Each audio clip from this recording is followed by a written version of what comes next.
comprensión de los tiempos actuales a la última sesión de Apocalipsis explicado con el pastor Juan Marcos Perpich. Hemos tenido unas sesiones muy interesantes, pero hoy vamos a darle conclusión. Entonces, ¿vamos a orar? Oremos. Padre, te damos gracias por esta jornada, Señor, que hemos tenido a través del libro de Apocalipsis. Gracias por la bendición que Padre, está establecida a todos aquellos que leemos este libro. La recibimos con gozo, Señor. Y Padre, pedimos que hoy establezcas más de tus propósitos y tu presencia en medio de nosotros, de nuestros ministerios, de nuestros hogares. Y bendice al pastor Juan Marcos, su vida, su ministerio, su familia. En el nombre de Cristo Jesús. Amén. Amén. Bueno, pastor, la clase es suya.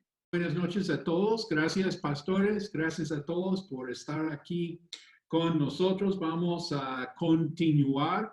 Seguimos en Apocalipsis 20. Dice, vi a un ángel que descendía del cielo con la llave del abismo y una gran cadena en la mano y prendió al dragón, la serpiente antigua, que es el diablo y Satanás, y lo ató por 1000 años y lo arrojó al abismo y lo encerró y puso su sello sobre él para que no engañase más a las naciones.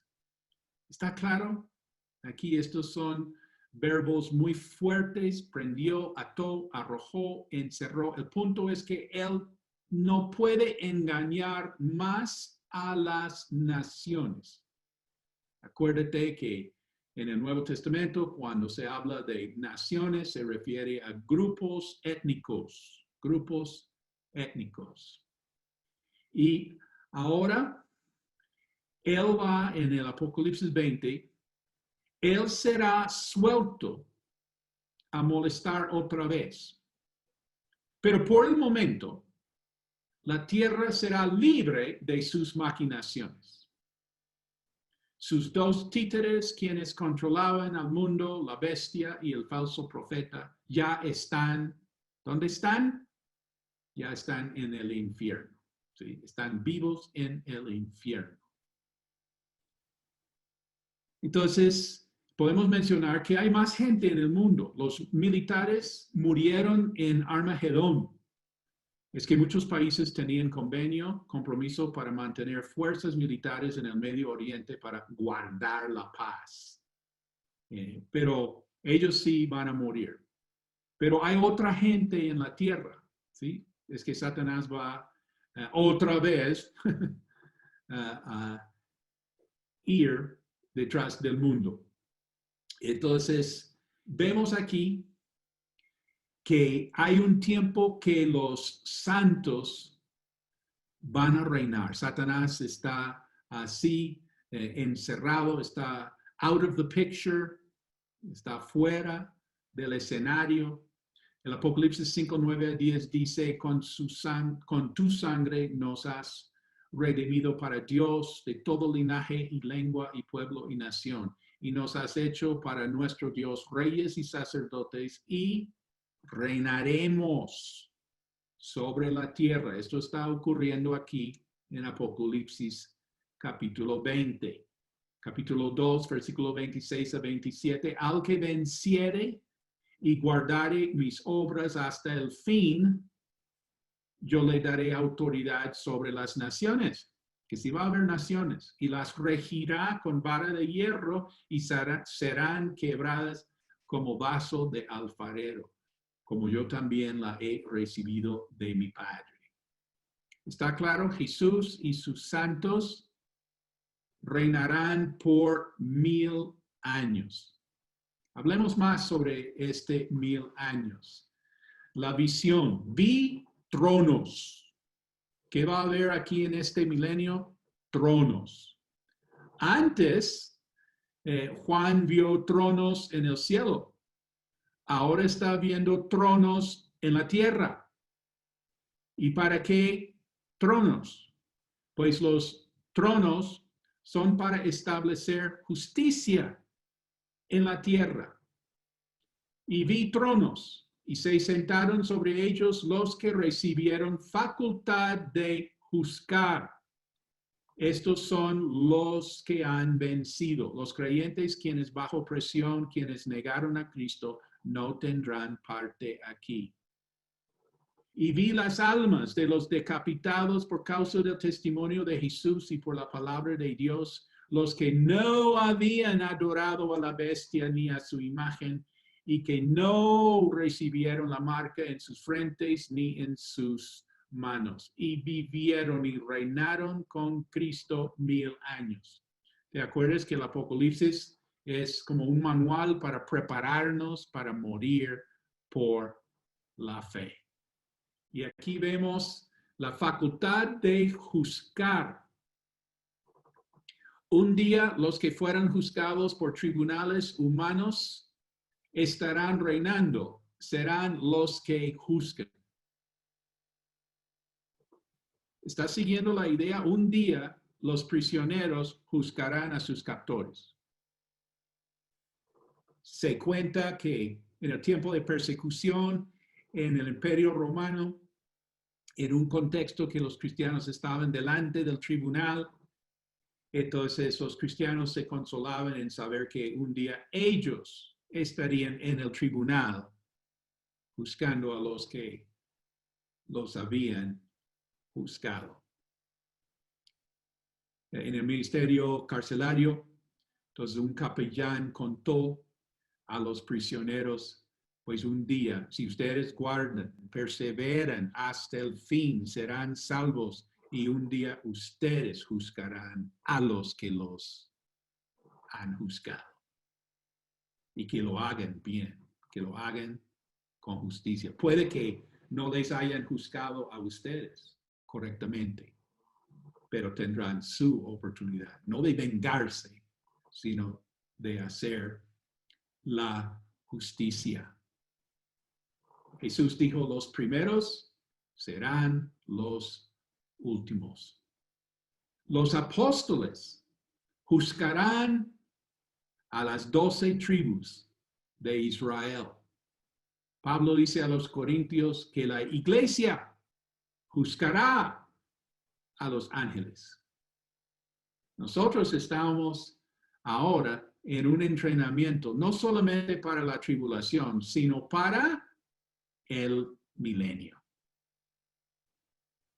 Pasemos a comentar sobre la primera resurrección.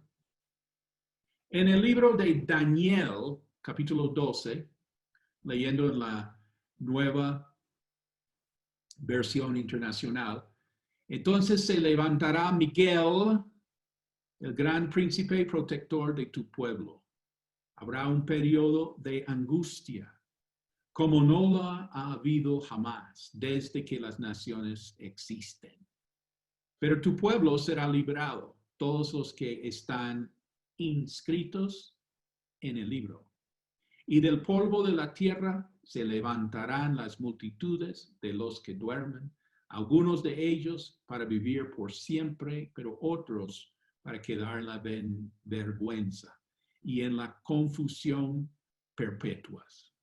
Los sabios resplandecerán con el brillo de la bóveda celeste, los que instruyen a las multitudes en el camino de la justicia, brillarán como las estrellas por toda la eternidad. Estamos hablando de la primera resurrección. Y Juan capítulo 5, 28 a 29, Jesucristo dice, vendrá hora cuando todos los que están en los sepulcros oirán su voz y los que hicieron lo bueno saldrán a resurrección de vida, la primera resurrección, y los que hicieron lo malo a resurrección de condenación, la segunda resurrección. Hablando de la resurrección, en Filipenses capítulo 3, Pablo habla de tener el deseo, se esfuerza a fin de conocer a Cristo. Dice, a fin de conocerle y el poder de su resurrección. Pablo no tomaba esto así tan a la ligera. Dice, y la participación de sus padecimientos, llegando a ser semejante a él en su muerte, si en alguna manera llegase a la resurrección de entre los muertos. Para subrayar en tu Biblia, si en alguna manera llegase a la resurrección de entre los muertos. Pablo no creía once saved, always saved. Él no creía que una vez salvo, pues siempre salvo. Dice aquí, conocerá sus padecimientos. Hoy en día, más bien el pensar es, pare de sufrir. Y aquí Pablo está viendo otra cosa. Su meta es llegar. La meta de todo cristiano, ¿cuál es? Estar en la primera resurrección. Escríbelo en algún lado. Si no has escrito nada, así escribe, quiero estar en la primera resurrección. Bienaventurado y santo el que tiene parte en la primera resurrección. La segunda muerte no tiene potestad sobre estos, sino que serán sacerdotes de Dios y de Cristo y reinarán con él 1000 años. La historia continúa. Cuando los 1000 años se cumplan, Satanás será suelto de su prisión y saldrá a engañar a las naciones. ¡Qué sorpresa! Uno no hubiera pensado que esto fuera a pasar. ¿Soltar a Satanás?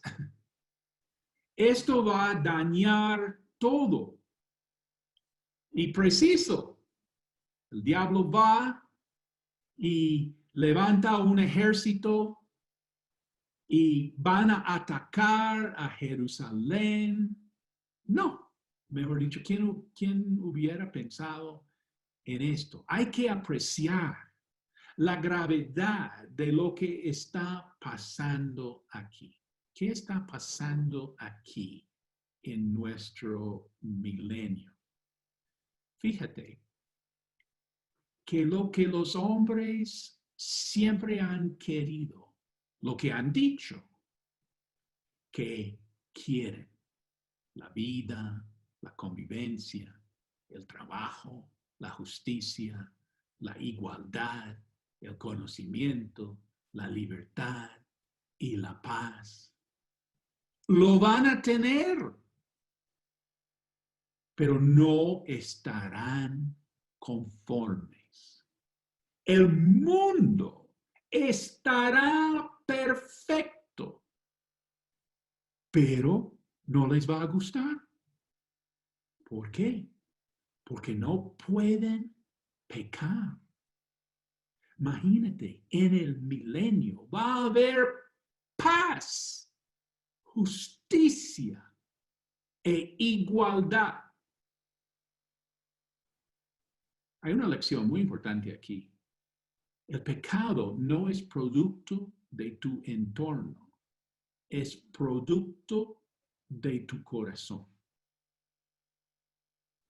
Ahora la gente está en las calles diciendo, no justicia, no paz.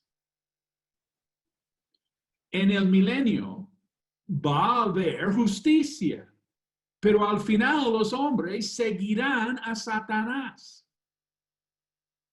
Tú sabes que 1000 veces me han dicho a mí, mientras que no haya justicia, no va a haber paz. Lo he escuchado de los cristianos y de los no cristianos. Mientras que no haya justicia, no va a haber paz. Casi convencen a uno. Y si no hay un milenio, el hombre podría reclamarle a Dios en ese día final. Dios, muy fácil para usted ahí en el cielo donde todo está bien, pero nosotros estamos aquí en esta tierra donde todo está patas arriba, donde todo está mal. Y usted nos está juzgando aquí, ¿sí? Primero, usted no sabe cómo es estar aquí. Y segundo, no capta de lo terrible que es este mundo. Es que no podemos, Dios, hacer las cosas bien. Este mundo es demasiado malo. Pero ahora sí van a tener el mundo como debe ser. Y de todos modos, no van a querer someterse, no van a querer hacer la voluntad de Dios. Pues imagínate lo que está pasando aquí en el Apocalipsis 20, lo que significa el milenio. Pues por fin vamos a tener a Jesucristo reinando como nos hemos quejado de nuestros gobernantes. Bueno, ahora vamos a tener a Jesús y tampoco, ¿sí? Y los hombres van a escoger a Satanás sobre Dios. ¿Cómo es la expresión? Vuelve y juega. ¿Sí? La repetición de la tentación. El diablo volverá a lo mismo. Es que las tácticas de Satanás es que son las mismas. ¿Sí? No son cosas nuevas. Y uno puede ver, lo que se nos están proponiendo ahora es lo que proponían también en tal época, en tal país, en tal situación, y antes de eso, en otra situación.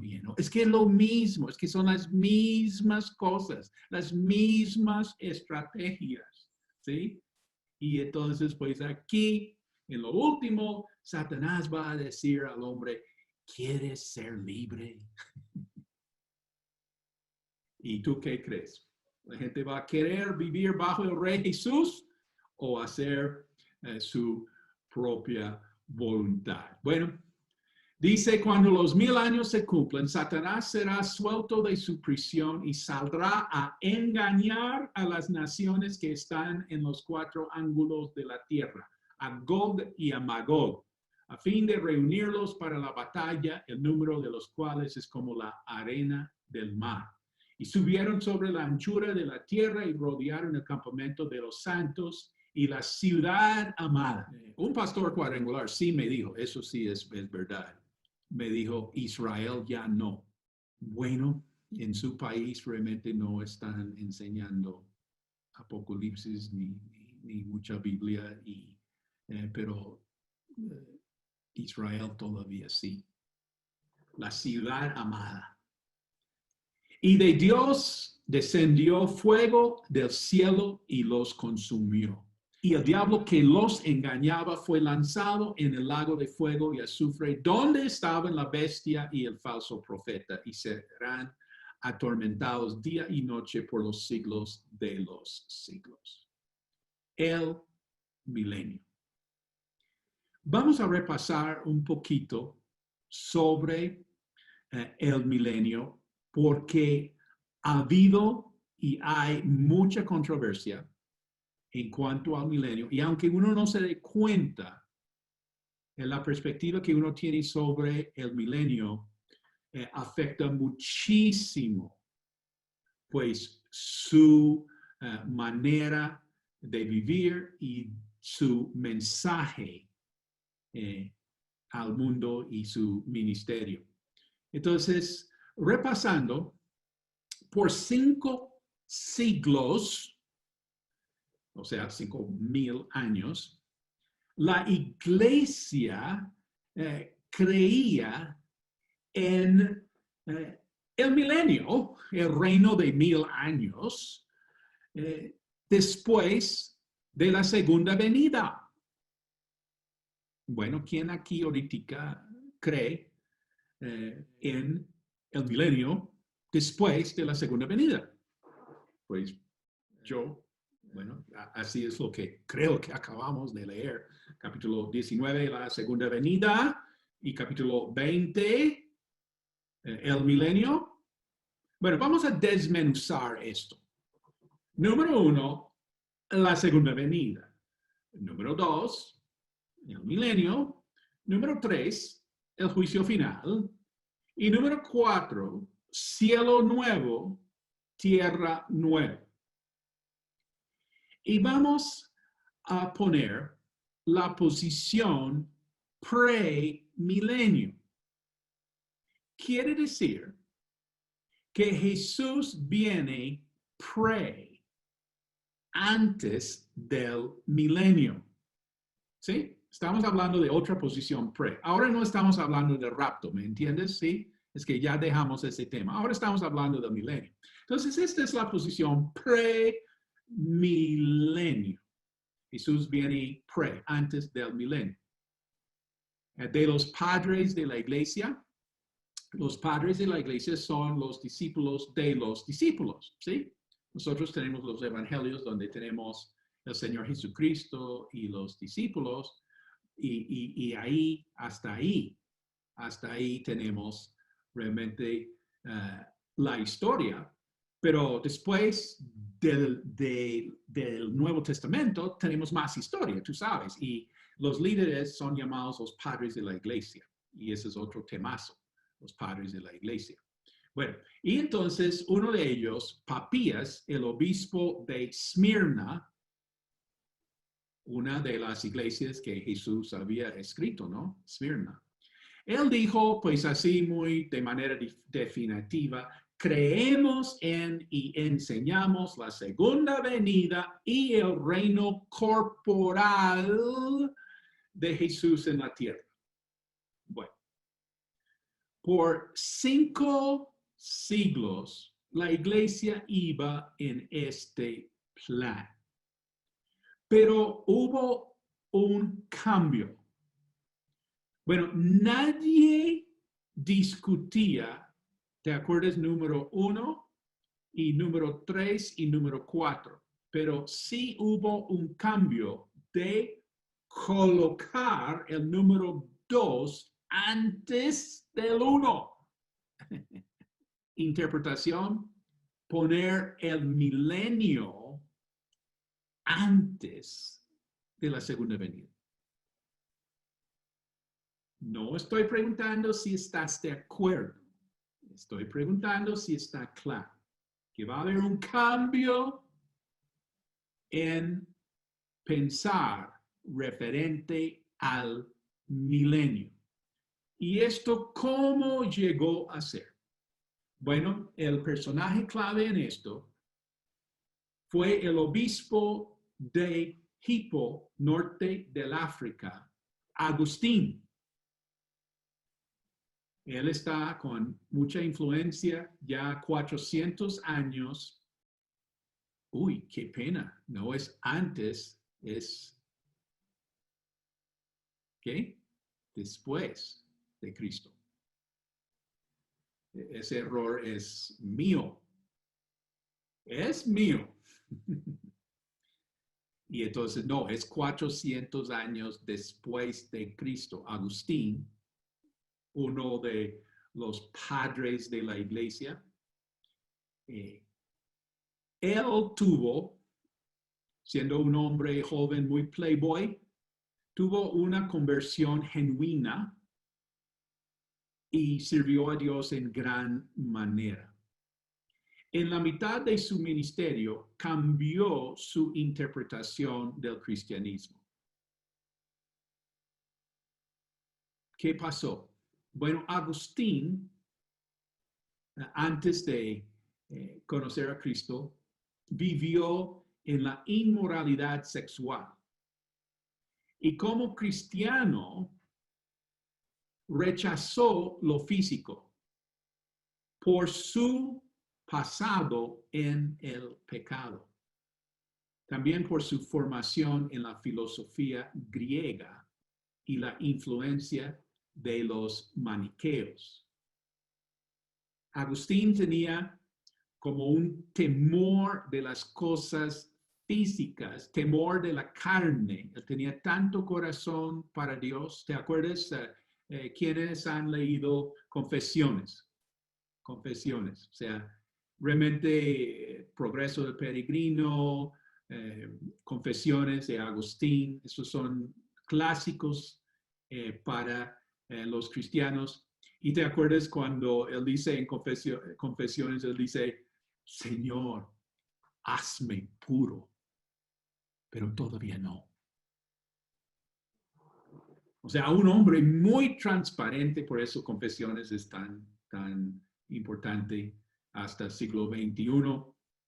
Y él tenía pues ese corazón para Dios y ese temor a lo carnal. Y mucho pensamiento griego. ¿Cómo es el pensamiento griego? Bueno, pensamos en Platón, que enfatizaba que el cuerpo, que lo físico es malo. Pero hágame el favor, nosotros pensamos diferente, que el cuerpo es bueno, que fue hecho por Dios. ¿Alguien sabe quién inventó el sexo? Ah, bueno, sí, ese es el invento, plan de Dios. Bueno, nos entendemos con Agustín en cuanto a la carne, la naturaleza pecaminosa. ¿Sí? Ahí sí es donde pues lo humano daña todo. Pero, por ejemplo, en cuanto al sexo, el sexo es bueno, hecho por Dios. El lugar para el sexo es entre el hombre y la mujer en el matrimonio. Bueno, entonces el punto es que la influencia de Agustín ha dado a los cristianos un temor de las cosas físicas, como decir que uno no debería disfrutar las cosas físicas, sino las cosas espirituales. Ya por esta influencia de Agustín, los sacerdotes van a ser célibes, no se van a casar, ¿sí? Porque van a ser más espirituales, ¿sí? No se van a casar, que eso se considera más espiritual, no ser casados. Esto ha afectado muchísimo al mundo occidental, este pensamiento de Agustín, también la influencia griega, en hacer como una división. Es una división. Nosotros no estamos de acuerdo con esta división porque venimos nosotros de la perspectiva hebrea, no griega. Y bueno, entonces, para los griegos, tú tienes lo físico y lo espiritual. Tú tienes lo secular y lo espiritual. Hay una separación. Tú tienes, por ejemplo, en la iglesia, los cleros y los laicos, ¿sí? Una separación. Los griegos eran muy de separar las cosas.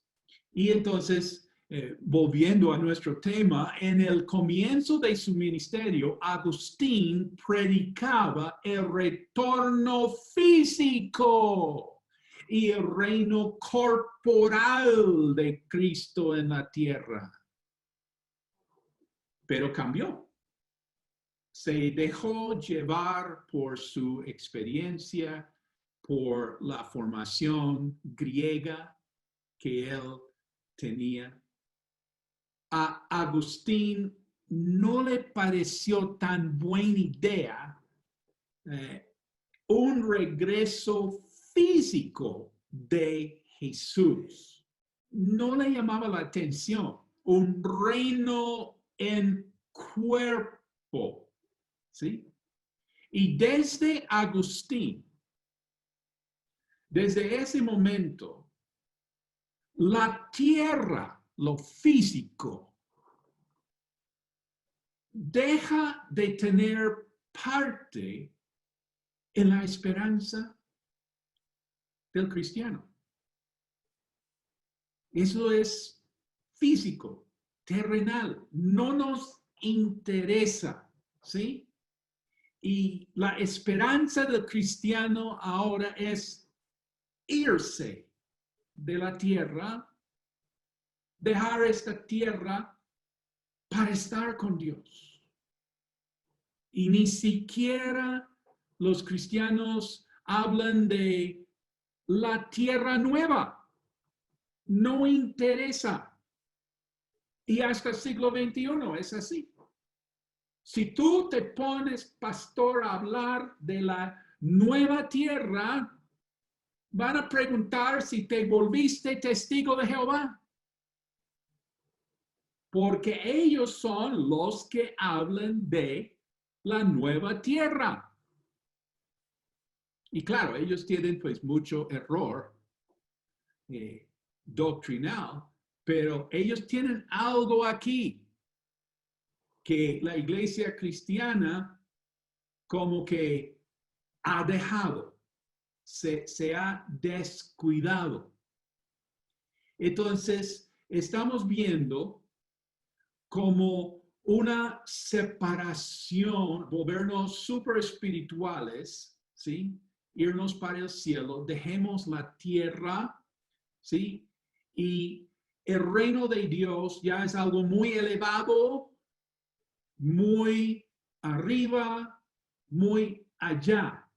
Y de aquí pues ya la imagen de sentarnos en una nube, tocar arpa, alabando y adorando toda la eternidad. Y tú sabes, francamente, hay mucha gente que no le llama la atención eso. Mucha gente que ama a Dios, ¿sí? Pero realmente estar toda la eternidad cantando Hillsong, ¿sí? O sea, pues, bueno, amén, pero, bueno. Entonces tenemos más bien en el Apocalipsis que nuestro futuro es reinar con Cristo. ¿Estás preparado? ¿Estás sentado? Vamos a hacer esta tierra lo que debe ser. ¿Te llama la atención? Vamos a hacer este mundo lo que debe ser. En el año 431, perdón, después de Cristo, el concilio de Éfeso decretó, si alguien creía en el retorno en cuerpo del Señor Jesucristo, es un hereje. Este es de los momentos más tristes en la historia de la iglesia. Y eso es puro Agustín. Su influencia.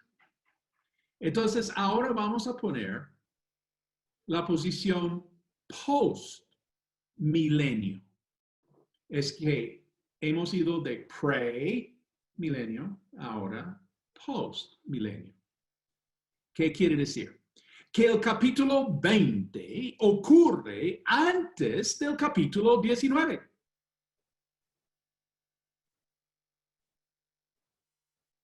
Que Cristo viene después del milenio. Por eso se llama post del milenio. O sea, Cristo vendrá, digamos, bueno, el milenio será entre las dos venidas, o sea, primera venida, Navidad, sí, y la segunda venida. Entre esas dos venidas tendremos el milenio en esta posición. O sea, cuando Jesús llegue, ya habrá pasado los 1000 años. El emperador Otto trató de unir a Europa para la celebración de del primer milenio. O sea, 1000 años después de Cristo. Todo el mundo en Europa estuvo pendiente de la celebración del primer milenio. ¿Cuántos se acuerdan de la celebración del segundo milenio? Después del primer milenio querían celebrar. ¿Entiendes por qué? Querían convertir al mundo al cristianismo. Otto hizo un evangelismo entre los reyes y las reinas en toda Europa. ¿Por qué? ¿Entiendes por qué? Porque pensaron, bueno, con estos 1000 años, ya Cristo tendrá que venir. Y estaban ahí esperando el regreso. Y bueno, no pasó Y más o menos tocó un rato hasta que alguien se atrevió a decir, ¿sabes qué? No, todavía no. Él no va a venir así en este plan, y que pudieron como ya recuperarse y seguir con la obra de Dios. Y bueno, la otra posición se llama amilenialismo. A significa que no, como uno dice ateo, ¿sí? Y uno no cree en Dios. En esta posición es que el milenio comenzó con la primera venida y que ya estamos en el milenio. Algunos piensan que el milenio es espiritual, otros piensan que es político. ¿Qué quiere decir? Bueno, es la idea que la iglesia dominará a los reinos de este mundo. Esto explica muchísimo la historia en Europa desde 1000 años hasta acá. El concepto que la iglesia domina a los reyes y que el mundo se volverá cristiano. ¿Estás poniendo cuidado? El mundo se volverá cristiano todo antes de la segunda venida. Entonces tenemos el concepto que la iglesia entregará este mundo a Cristo, ya convertido. Ya las montañas están así conquistadas y Cristo puede venir a recibir su reino. El otro concepto es que Cristo vendrá a traer su reino. Bueno, la mayoría de los cristianos no predican sobre el milenio. Pero el tema aquí es sencillo en que la decisión si los 1000 años ocurren antes o después de la segunda venida. Si tú puedes ubicarte en cuanto a eso, pues ya puedes, pastor, predicar sobre el milenio. Y si el reino es espiritual o político. Entonces ya ubicándose, determinando esto, ya uno puede tratar el tema. Pues yo planteo la posición premilenialista clásica.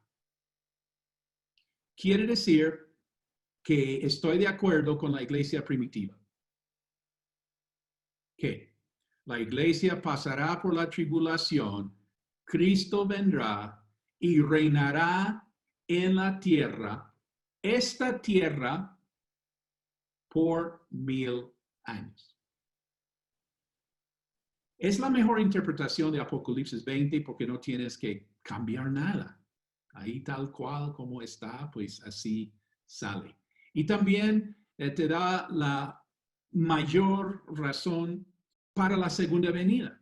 Porque uno dice, bueno, Cristo tiene que venir, pero ¿por qué tiene que venir? Porque Él tiene que reinar sobre esta tierra. Uno dice, ¿por qué Jesús no simplemente nos lleva al cielo y pare de contar? No. Es que Él no ha abandonado su plan de la creación. O sea, si nosotros simplemente, el Señor viene y nos vamos para el cielo, chao pescado, adiós mundo, adiós tierra, uno dice, bueno, realmente uno puede decir, Dios, no te fue muy bien con el mundo, ¿no? Yo conozco a algunos que creo que hablarían así a Dios. No te fue muy bien con el mundo, ¿cierto, Dios? Porque imagínate, Satanás se apoderó, y Satanás reinó, y básicamente pues todo fue de Satanás. Usted nunca pudo con este momentico. Voy a tener mi mundo, pero las cosas van a ser, voy a reinar yo y con mis santos. Bueno, más énfasis en la segunda venida. Y también es como una transición lógica entre este mundo, transición entre este mundo tal cual, tú sabes cómo es este mundo, tú vives aquí, ¿sí? Y vamos a tener este mundo bajo Cristo. Y después vamos a tener, ¿qué? La tierra nueva. Entonces es como una transición. La salvación es así, ¿no? Que nosotros somos salvos, ¿sí? Pero todavía tenemos, pues, la muerte. Todavía tenemos el cuerpo que muere, ¿sí? Pero después vamos a tener el cuerpo que no muere.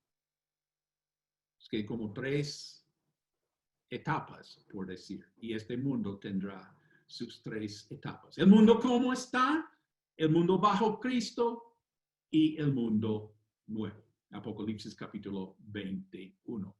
También tener esta perspectiva sobre el presente para la iglesia no es ni pesimista ni optimista. ¿Sí? Hay cristianos muy pesimistas. Dicen, nadie puede hacer nada en este país. Me voy para la finca. Voy a esperar la segunda venida de mi finca. Muy pesimista. Hay otros muy optimistas. Dicen, vamos a tomar la ciudad para Cristo. Bueno, o sea, pues, tú verás, ubícate, pero en esta posición uno es más bien realista, que Dios es el que va a separar el trigo de la cizaña cuando Él viene. Otra razón para creer esta posición es que los judíos creen que Mesías reinará sobre esta tierra. Los judíos siempre han estado esperando Mesías a reinar. Y bueno, la iglesia primitiva también que ya comentamos. Y esta posición, que este premilenialismo clásico, da sentido a mi vida, a mi trabajo, a lo que yo hago todos los días. Es que va a haber trabajo en el milenio. ¿Te acuerdas de las parábolas que la recompensa para el siervo fiel fue que te pondré sobre mucho? ¿Quién dice aleluya? Va a haber más trabajo. Mira, mi trabajo aquí muestra qué clase de persona soy yo. Si soy un buen trabajador, responsable, confiable. Mejor dicho, estoy haciendo mi hoja de vida aquí para el milenio. Bueno, vamos a la sexta visión. 4 enemigos se han presentado en el Apocalipsis. ¿Cuáles son? El diablo, el anticristo, el falso profeta y la gran ramera. En ese orden se han presentado en el Apocalipsis y en orden al revés se han tratado. Primero, Dios trata con la gran ramera. Después, con el anticristo y falso profeta. Y al final, con el diablo. Ya se han quitado los enemigos de Dios. ¿Qué falta hacer? ¿Qué más hay que hacer? Ya se ha resuelto de los enemigos de Dios. ¿Y ahora qué? Bueno, ahora tenemos que separar la humanidad en dos grupos. Los que están listos para el nuevo mundo y los que no. Los que quieren vivir bajo el reino de Dios y los que no. Por eso tenemos la visión sexta, donde tenemos el día de juicio. Cielo y tierra pasarán y ya pasaron. Solo queda la gente. Y ahora el resto de la humanidad se resucita. El mar da sus muertos. Tú sabes que durante 6,000 años de historia, los hombres siempre han pensado como en escaparse del juicio de Dios si sus restos están esparcidos en el mar, ¿sí?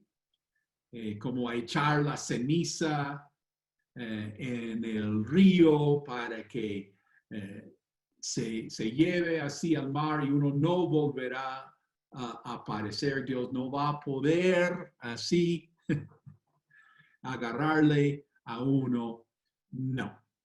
El mar entregará sus muertos.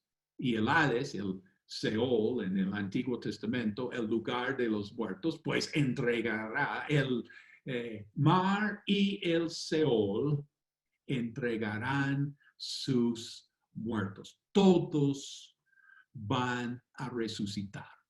Si hay alguien aquí orando, Dios quiero resucitar, no ores eso, es que tú vas a resucitar. Eso es un hecho, ¿sí?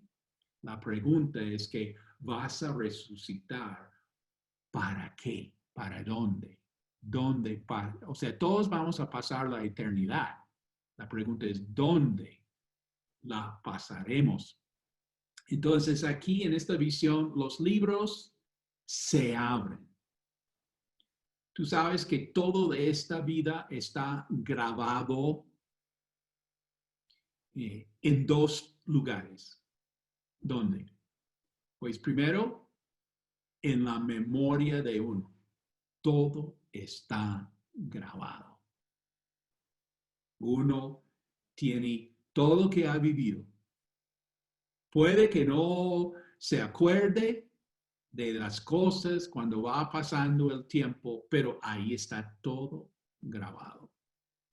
Y un fenómeno es que uno de pronto algo le pasa, ve algo, alguien dice algo, hasta a veces pues cosas como unos olores de un plato que la mamá preparaba, pero eso fue hace medio siglo.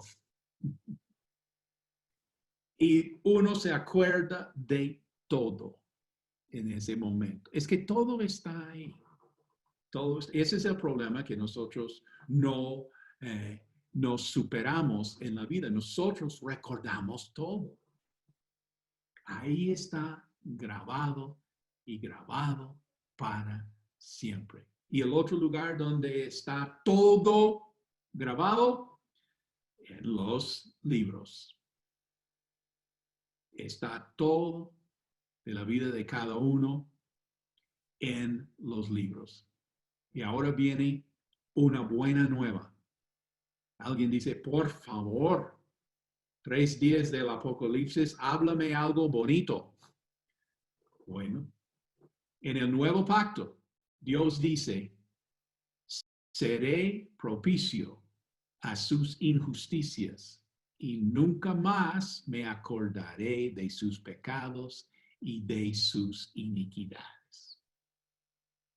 ¿Alguien agradecido que Dios no se acuerde? Nosotros sí, pero Dios no. Y aquí, en esta visión, más importante que el libro o los libros de la vida de uno, es el otro libro. Se abrirá otro libro. Ese no es el libro de mi vida. Ese es el libro de la vida de Jesucristo. ¿Cómo fue su vida? Ese es el libro del Cordero. Y tiene nombres escritos de los que han creído en él y han sido fieles al final. ¿Te acuerdas que en el Apocalipsis vemos que es posible tener tu nombre borrado? El Apocalipsis es para que tu nombre no sea borrado. Y si el nombre de uno no está escrito en este libro, será echado al lago de fuego.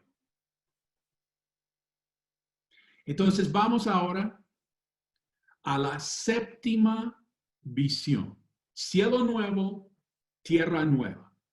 Un ambiente totalmente nuevo. Pedimos aquí el Apocalipsis 21. Vi un cielo nuevo y una tierra nueva. Entonces vamos a tener esta lectura del capítulo 21 al 22, versículo 6. Vi un cielo nuevo y una tierra nueva, porque el primer cielo y la primera tierra pasaron y el mar ya no existía más. Y yo, Juan, vi la santa ciudad, la nueva Jerusalén, descender del cielo, de Dios, dispuesta como una esposa ataviada para su marido. Y oí una gran voz del cielo que decía, he aquí el tabernáculo de Dios con los hombres, y él morará con ellos, y ellos serán su pueblo, y Dios mismo estará con ellos como su Dios. Enjugará Dios toda lágrima de los ojos de ellos, y ya no habrá muerte, ni habrá más llanto, ni clamor, ni dolor, porque las primeras cosas pasaron. Y el que estaba sentado en el trono dijo, he aquí, yo hago nuevas todas las cosas. Y me dijo, escribe, porque estas palabras son fieles y verdaderas. Y me dijo, hecho está, yo soy el alfa y la omega, el principio y el fin.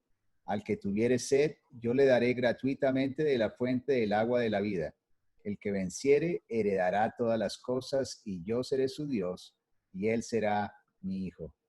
Pero los cobardes e incrédulos, los abominables y homicidas, los fornicarios y hechiceros, los idólatras y todos los mentirosos tendrán su parte en el lago que arde con fuego y azufre, que es la muerte segunda, la nueva Jerusalén. Vino entonces a mí uno de los 7 ángeles que tenía las 7 copas llenas de las 7 plagas postreras, y habló conmigo diciendo, ven acá, yo te mostraré la desposada, la esposa del Cordero. Y me llevó en el espíritu a un monte grande y alto, y me mostró la gran ciudad santa de Jerusalén que descendía del cielo de Dios, teniendo la gloria de Dios. Y su fulgor era semejante al de una piedra preciosísima, como piedra de jaspe, diáfana como el cristal. Tenía un muro grande y alto con 12 puertas, y en las puertas 12 ángeles, y nombres inscritos que son los de los 12 tribus de los hijos de Israel. Al oriente 3 puertas, al norte 3 puertas, al sur 3 puertas, al occidente 3 puertas. Y el muro de la ciudad tenía 12 cimientos, y sobre ellos los 12 nombres de los 12 apóstoles del Cordero. El que hablaba conmigo tenía una caña de medir de oro para medir la ciudad, sus puertas y su muro. La ciudad se halla establecida en cuadro, y su longitud es igual a su anchura, y él midió la ciudad con la caña, 12,000 estadios, la longitud, la altura y la anchura de ella son iguales. Y midió su muro, 144 codos de medida de hombre, la cual es de ángel. El material de su muro era de jaspe, pero la ciudad era de oro puro, semejante al vidrio limpio, y los cimientos del muro de la ciudad estaban adornados con toda piedra preciosa. El primer cimiento era jaspe, el segundo zafiro, el tercero ágata, el cuarto esmeralda, el quinto ónice, el sexto cornalina, el séptimo crisólito, el octavo berilo, el noveno topacio, el décimo crisopraso, un décimo jacinto, el duodécimo amatista. Las 12 puertas eran 12 perlas. Cada una de las puertas era una perla. Y la calle de la ciudad era de oro puro, transparente como vidrio. Y no vi en ella templo, porque el Señor Dios Todopoderoso es el templo de ella, y el Cordero. La ciudad no tiene necesidad de sol ni de luna que brillen en ella, porque la gloria de Dios la ilumina. Y el Cordero es su lumbrera, y las naciones que hubieren sido salvas andarán a la luz de ella, y los reyes de la tierra traerán su gloria y honor a ella. Sus puertas nunca serán cerradas de día, pues allí no habrá noche. Y llevarán la gloria y la honra de las naciones a ella. No entrará en ella ninguna cosa inmunda o que hace abominación y mentira, sino solamente los que están inscritos en el libro de la vida del Cordero.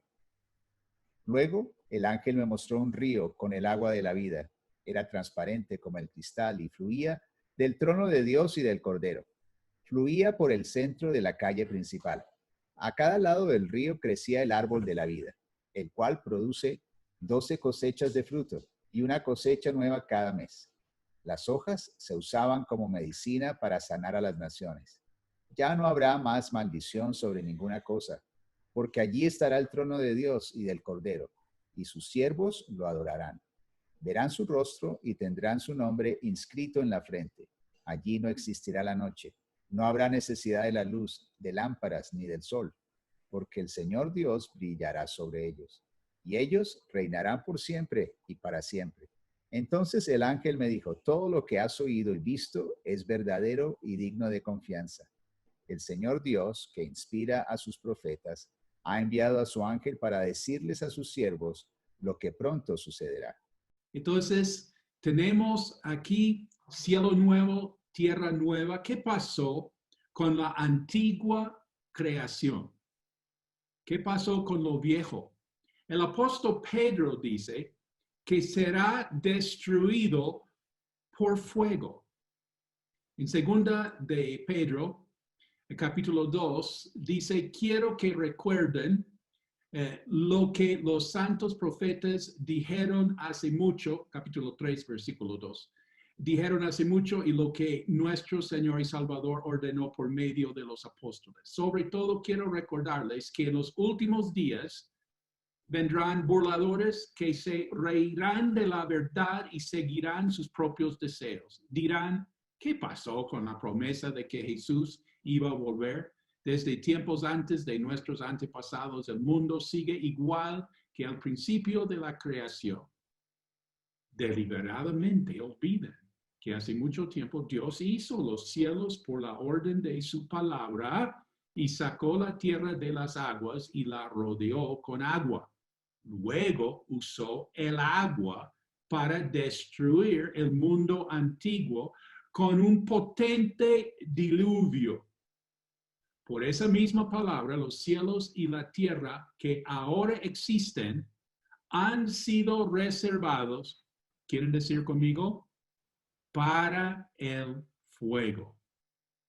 Están guardados para el día del juicio, cuando será destruida la gente que vive sin Dios. Sin embargo, queridos amigos, hay algo que no deben olvidar. Para el Señor, un día es como 1000 años y 1000 años son como un día. En realidad, no es que el Señor sea lento para cumplir su promesa, como algunos piensan.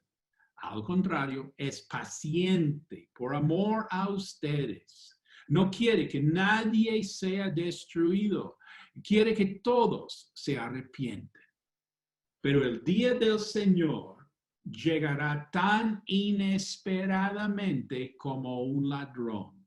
Entonces los cielos desaparecerán con un terrible estruendo y los mismos elementos se consumirán, ¿quieren decir conmigo? En el fuego. Y la tierra, con todo lo que hay en ella, quedará sometida a juicio. Dado que todo lo que nos rodea será destruido de esta manera, ¿cómo no llevar una vida santa y vivir en obediencia a Dios? Esperar con ansias el día de Dios y apresurar que éste llegue. En aquel día, Él prenderá, ¿quieren decir conmigo? Fuego a los cielos y los elementos se derretirán todos en las llamas. Pero nosotros esperamos con entusiasmo los cielos nuevos y la tierra nueva que Él prometió. Un mundo lleno de la justicia de Dios.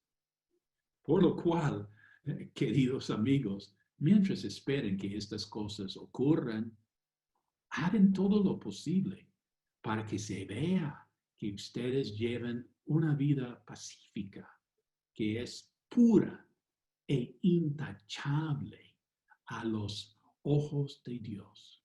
Y recuerden que la paciencia de nuestro Señor da tiempo para que la gente sea salva. Entonces estamos viendo que Dios hace todas las cosas. He aquí yo hago nuevas todas las cosas. Por favor, todas las cosas. El Evangelio no es solamente que yo me salve, que mi persona esté un día con Dios. Es un plan para toda la creación. Yo necesito ser cambiado, transformado, glorificado para no dañar todo. ¿Cómo es el coro? El centro de todo es Jesús. El apóstol Pablo dijo a los colosenses, por medio de él, Dios reconcilió consigo todas las cosas. Hizo la paz con todo lo que existe en el cielo y en la tierra, por medio de la sangre de Cristo en la cruz. Entonces, en esta visión de todo nuevo, Juan ve una ciudad en el espacio. Tú sabes que los hombres piensan en construir ciudades en el espacio. Bueno, el hombre siempre está como detrás de lo de Dios. Esta es la ciudad que convenció a un hombre de 80 años a dejar su casa cómoda a ir a vivir en una carpa. ¿Quién fue?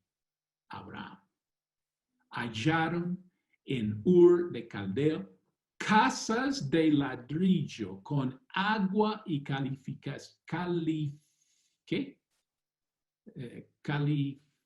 calentamiento central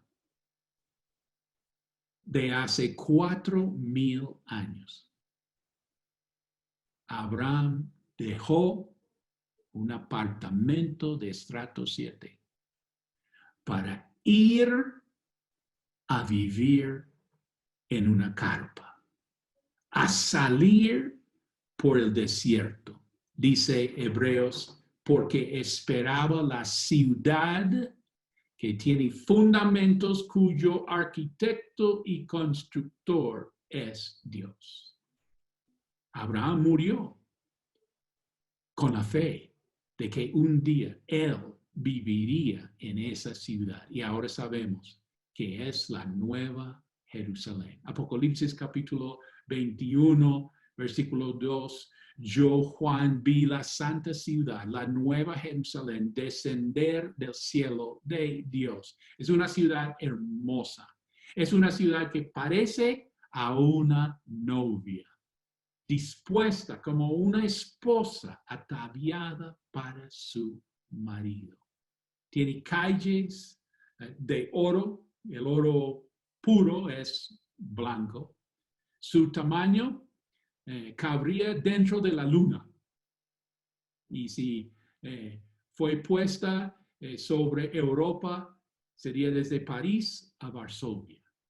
Tiene la dimensión de un cubo. Nos hace recordar el templo. Tiene 12 nombres en las puertas, 12 nombres en los cimientos, y estos nombres son judíos. 12 tribus de Israel, 12 apóstoles del Cordero. Y por el centro pasa un río, árboles a los dos lados, dan fruto cada mes. Es ciudad capital en la nueva tierra. Ponle cuidado.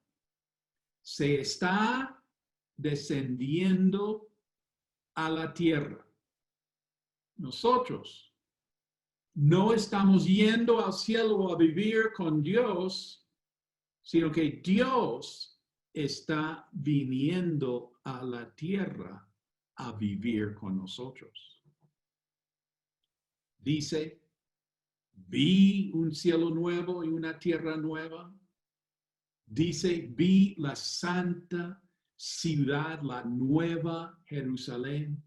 Dice, oí una gran voz del cielo que decía, he aquí el tabernáculo de Dios con los hombres, y él morará con ellos, y ellos serán su pueblo, y Dios mismo estará con ellos como su Dios. La morada de Dios con los hombres.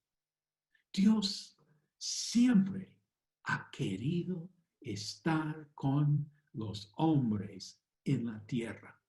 ¿Te acuerdas que Adán oía a Dios, se paseaba en el huerto y el hombre se escondió porque había pecado? Dios siempre ha querido estar con nosotros. Él envió su Hijo aquí. Envió su Espíritu aquí. Y Él ahora viene. Y nosotros veremos su rostro. Ahora, si vemos su rostro, moriremos. La ciudad se mantiene limpia, nada impuro, nada que contamina. Y esta ciudad no es una prisión. Las puertas están abiertas, es una ciudad abierta, universo abierto. David Pawson cuenta que cuando estuvo predicando en Sydney, Australia, cerca de las playas famosas allá, él predicaba que en la Nueva Jerusalén no hay sol, no hay mar y no hay sexo. Y David vio a la gente con cara larga. Seguramente algunos querían irse para la playa para conseguir los tres, pero estas cosas no harán falta. En Isaías dice, miren, estoy creando cielos nuevos y una tierra nueva, y nadie volverá siquiera a pensar en los anteriores. Piense más bien en lo que no habrá. Tentación, engaño, tristeza, abuso, daño, dolor, oscuridad y muerte. Y ahora vamos al epílogo, Apocalipsis 7, versículos 7 al 21, leyendo en la nueva versión internacional. Acuérdate que esto es el final de la carta. ¿Sí? Esta es una carta, es la despedida y también es una profecía. Miren, yo vengo pronto. Benditos son los que obedecen las palabras de la profecía que están escritas en este libro. Yo, Juan, soy el que vio y oyó todas estas cosas. Cuando las oí y las vi, me postré para adorar a los pies del ángel que me las mostró. Pero él dijo, no, no me adores a mí, yo soy un siervo de Dios, tal como tú y tus hermanos los profetas, al igual que todos los que obedecen lo que está escrito en este libro. Adora únicamente a Dios. Entonces me indicó, no selles las palabras proféticas de este libro, porque el tiempo está cerca. Deja que el malo siga haciendo el mal, deja que el vil siga siendo vil, que el justo siga llevando una vida justa, deja que el santo permanezca santo. Miren, yo vengo pronto y traigo la recompensa conmigo para pagarle a cada uno según lo que haya hecho. Yo soy el Alfa y la Omega, el primero y el último, el principio y el fin. Benditos son los que lavan sus ropas. A ellos se les permitirá entrar por las puertas de la ciudad y comer del fruto del árbol de la vida. Fuera de la ciudad están los perros, los que practican la brujería, los que cometen inmoralidades sexuales, los asesinos, los que rinden culto a ídolos y todos los que se deleitan en vivir una mentira. Yo, Jesús, he enviado a mi ángel con el fin de darle este mensaje para las iglesias. Yo soy tanto la fuente de David como el heredero de su trono. Yo soy la estrella brillante de la mañana. El espíritu y la esposa dicen, ven. Que todos los que oyen esto digan, ven. Todos los que tengan sed, vengan. Todo aquel que quiera, beba gratuitamente del agua de la vida. Yo declaro solemnemente a todos los que oyen las palabras de la profecía escritas en este libro, si alguien agrega algo a lo que está escrito aquí, Dios le agregará a esa persona las plagas que se describen en este libro. Y si alguien quita cualquiera de las palabras de este libro de la profecía, Dios le quitará su parte del árbol de la vida y de la ciudad santa que se describen en este libro. Aquel que es el testigo fiel de todas estas cosas dice, sí, yo vengo pronto. Amén. Ven, Señor Jesús. Que la gracia del Señor Jesús sea con el pueblo santo de Dios. Entonces vemos aquí la Trinidad, vemos el Padre, el Señor Jesús y el Espíritu. Y siempre en cada momento que podamos, estamos en estos postreros tiempos representando, recordando la Trinidad. Vemos énfasis en el tiempo está corto, siglos han pasado. Bueno, estamos más cerca a estas cosas que cuando el Apocalipsis fue escrito. Y vemos que todavía hay oportunidad para venir. Este es un llamado así hasta el final del Apocalipsis. Dios está dando la oportunidad. Cada uno decide. Deja que el malo siga haciendo el mal, deja que el vil siga siendo vil, deja que el justo siga llevando una vida justa, deja que el santo permanezca santo. Cada uno decide lo que va a hacer con su vida. Lo que pasa es que después no hay manera. Vemos aquí el árbol de la vida. No hemos oído de este árbol desde Génesis. Y vemos aquí advertencia de no añadir ni quitar. Es difícil contestar preguntas acerca de cosas que no están aquí. Siempre tenemos, en un sentido, a tener lo que tenemos. Las cosas secretas, pues, pertenecen a Dios. Las cosas reveladas son para nosotros. Y termina el Apocalipsis con la palabra ven. Hay dos usos de esta palabra.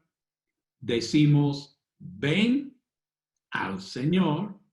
Decimos ven a los que no conocen al Señor. Ven, Señor Jesús. Ven a tomar al agua de la vida. Vamos a orar. Padre Celestial, te damos gracias por la bendición que nosotros hemos recibido. Somos bienaventurados porque hemos podido oír esta profecía. Hemos podido escuchar este libro. Y nosotros queremos, Señor, obedecer las cosas que tú nos has revelado. Ya oramos, Señor, por aquella persona quien ha querido abrir su corazón, ha querido escuchar el llamado de Dios para la salvación. También queremos orar por los que te conocemos, te hemos conocido quizás un tiempo atrás y hemos recibido realmente mucho palabra aquí y una cosa que han pedido oración y queremos identificarnos es que nosotros que volvamos al primer amor. Ese amor por ti, el amor por los hermanos y el amor por las almas perdidas. Gracias te damos. Bendice a cada uno. Te lo pedimos en el nombre de Cristo Jesús. Amén. Hemos terminado nuestra jornada a través del libro de Apocalipsis. Estamos gozosos de haberlo podido hacer y compartirlo con todos ustedes. Damos gracias también al pastor Juan Marcos por su tiempo de preparación a través de los años para poder ilustrarnos y dirigirnos en esta preciosa jornada que hemos tenido.